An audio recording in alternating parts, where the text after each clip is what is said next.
कि 17 नवंबर को शेयर बाजार में अच्छी यहाँ पर चढ़ाव देखने को मिला है और हरियाली छाई हुई थी। लगातार हमने देखा किस तरीके से सेंसेक्स भी बढ़ा था, बाजार में ये अच्छी तेजी देखने को मिली है। लगातार हरियाली छाई हुई नजर आई है और भारतीय शेयर बाजारों में सोमवार को लगातार छठवें दिन तेजी देखने को मिली। 17 नवंबर को निफ्टी 25,000 के ऊपर जाता दिखा, वहीं भारतीय बेंचमार्क इंडेक्स तेजी के साथ बंद हुआ।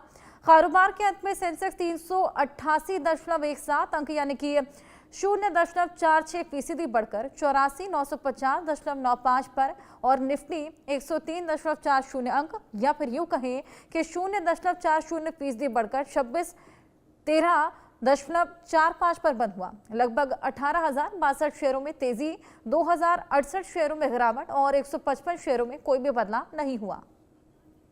आकाश जिंदल शेयर मार्केट एक्सपर्ट हमारे साथ जुड़ गए हैं। बहुत स्वागत है आकाश जी आपका। हमने देखा किस तरीके से मार्केट में आए दिन उतार और चढ़ाव की स्थिति बनी हुई है। ऐसे कौन से फैक्टर्स इस मार्केट को इतना ज्यादा इंपैक्ट कर रहे हैं कि मार्केट स्टेबलाइज नहीं हो पा रहा? एज एन इकोनॉमिस्ट मेरा ये मानना है कि आज ग्लोबल मार्केट्स का असर हमारी मार्केट पे क्लियरली दिख रहा है।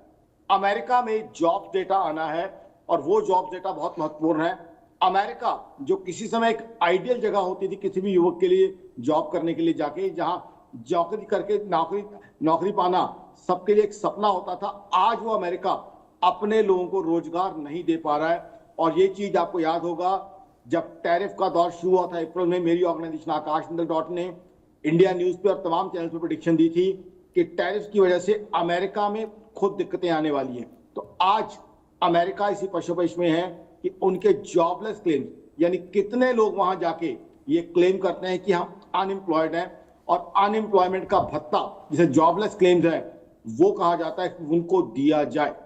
तो हालत ये है, ग्लोबली हालात अच्छे नहीं है। अमेरिका की इकोनॉमी टैरिफ के बावजूद लड़खड़ाई हुई है। पहले हमने देखा शटडाउन रहा वहां पे। उसके अलावा यूरोप देखें, जर्मनी जैसी इकोनॉमी जो कि दुनिया की थर्ड लार्जेस्ट इकोनॉमी है, यूरोप की सबसे बड़ी इकोनॉमी है, 2023-2024 2 साल नेगेटिव जीडीपी ग्रोथ दी है। जापान ने भी इस साल के फर्स्ट क्वार्टर में नेगेटिव जीडीपी ग्रोथ दी है। हिंदुस्तान जरूर तरक्की करता जा रहा है।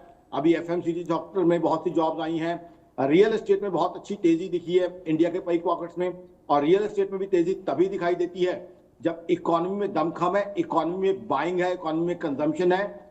जीएसटी के जो 2 स्लैब कम किए गए, हमारी सेंट्रल गवर्नमेंट को, जीएसटी काउंसिल को बधाई दूंगा, उसका इफेक्ट हिंदुस्तान में साफ दिखाई दे रहा है और जीडीपी ग्रोथ भी इस बार बढ़ने की संभावना है। तो कहीं ना कहीं जो मार्केट्स है, एज एन इकोनॉमिस्ट मैं कहूंगा हालात क्या है, ग्लोबल इंपैक्ट कहीं ना कहीं नेगेटिव है, जबकि इंडिया का फैक्टर पॉलिटिकल स्टेबिलिटी की तरफ भी अब हिंदुस्तान बढ़ रहा है, क्योंकि एनडीए को अच्छी खासी जीत मिली है बिहार में 2 दिन पहले हमने देखा है। तो पॉलिटिकल स्टेबिलिटी की तरफ वो इंडिकेट कर रहा है।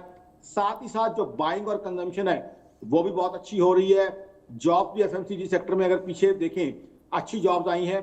अक्टूबर में देखा जाए तो फॉरेन पोर्टफोलियो इन्वेस्टर्स ने भी हिंदुस्तान में बढ़ चढ़ के इन्वेस्टमेंट की है, और ये अक्टूबर तब था जब यूएस अपने टैरिफ लगा चुका था। जब यूएस के टैरिफ अपना रंग दिखाने शुरू हो गए थे, तब भी ग्लोबल इन्वेस्टर्स ने हिंदुस्तान की इकोनॉमी में कॉन्फिडेंस दिखाया है। तो कहीं ना कहीं हिंदुस्तान की इकोनॉमी लगातार नई ऊंचाइयां तय कर रही है।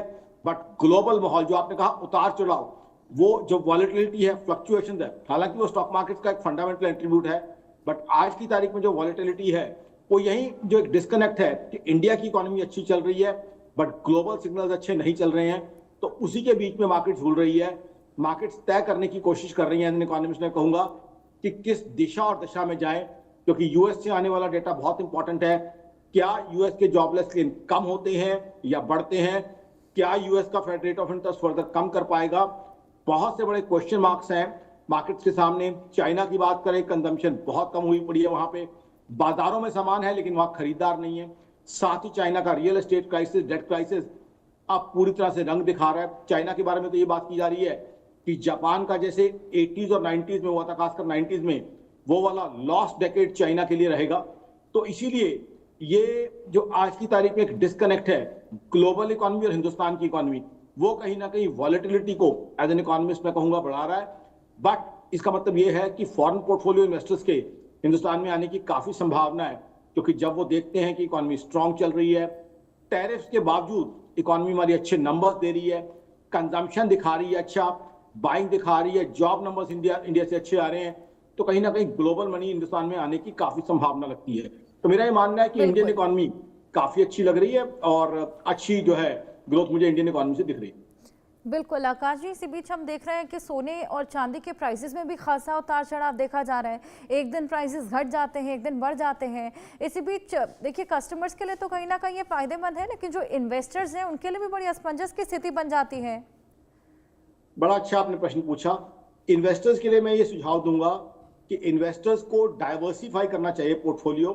अगर investor stock market, bank deposits, post office schemes, real estate के बीच में है तो 10 से 15% वो गोल्ड में भी आए, और गोल्ड में अभी भी लगाया जा सकता है, क्योंकि गोल्ड में दो चीजें हैं। एक तो गोल्ड की डिमांड और बढ़ने की संभावना है। हिंदुस्तान में तो हम सब जानते हैं ज्वेलरी शेप में हम लोग गोल्ड लेना पसंद करते हैं, बट अब्रॉड चाइना और बाकी जगह पे इसकी इन्वेस्टमेंट बाइंग हो रही है, सेफ हेवन बाइंग हो रही है, हेज के रूप में बाइंग हो रही है। तो गोल्ड के अंदर अच्छी अप्रिसिएशन की पॉसिबिलिटी है।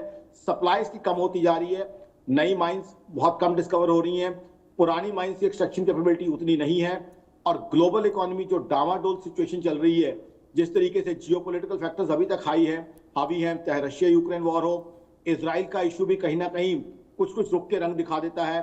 तो ऐसे में गोल्ड में और चांदी दोनों में अभी भी अच्छी अप्रिसिएशन की पॉसिबिलिटी है। तो जो लोग फील कर रहे हैं कि हम मिस आउट कर गए, अभी भी गोल्ड में इन्वेस्ट कर सकते हैं, इवन ज्वेलरी शेप में। बिकॉज ज्वेलरी शेप में क्या होता है, लॉन्ग टर्म ऑटोमेटिक हो जाता है, बिकॉज इसको इमोशनल अटैचमेंट हो जाती है। तो gold jewellery if you buy generally it's kept for 20 years, 25 years, even for generations. तो वो जो सेक्टर है कहीं ना कहीं पॉजिटिव प्ले करेगा। तो बिल्कुल आपने सही कहा, गोल्ड के अंदर इन्वेस्टर्स के लिए लॉन्ग टर्म 1 साल से 2 साल की कॉल या उससे ज्यादा की लेनी हो। बिल्कुल आकाश जी, बेहद अच्छा सुझाव आपने यहाँ पर दिया। बहुत शुक्रिया आपका ये तमाम जानकारियां हमारे साथ साझा करने के लिए। इन खबरों के साथ वक्त एक ब्रेक का।